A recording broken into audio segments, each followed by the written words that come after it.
ప్రముఖ బాలీవుడ్ దర్శకుడు, నిర్మాత, హోస్ట్ రోహిత్ శెట్టి. ఆయన తన సినిమాల్లో భారీ యాక్షన్ సీక్వెన్స్లు, ఎగిరే కార్లు, కామెడీకి పెట్టింది పేరు. మార్చి 14, 1973న జన్మించారు. తండ్రి ఎంబి శెట్టి ప్రముఖ విలన్, ఫైట్ మాస్టర్ శెట్టిగా ప్రసిద్ధులు. వృత్తి దర్శకుడు, నిర్మాత, టెలివిజన్ హోస్ట్. సినిమా ప్రస్థానం: రోహిత్ శెట్టి తన 17వ ఏటనే అసిస్టెంట్ డైరెక్టర్గా కెరీర్ ప్రారంభించారు. తొలి చిత్రం 2003లో వచ్చిన జమీన్ సినిమాతో దర్శకుడిగా పరిచయమయ్యారు.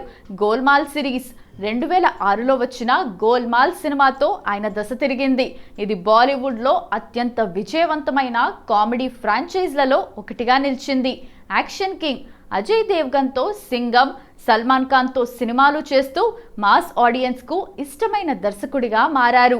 రోహిత్ శెట్టి కాప్ యూనివర్స్ భారతీయ సినిమాలో మొట్టమొదటిసారిగా ఒకే రకమైన పాత్రలతో ఒక యూనివర్స్ను సృష్టించిన ఘనత ఈయనదే.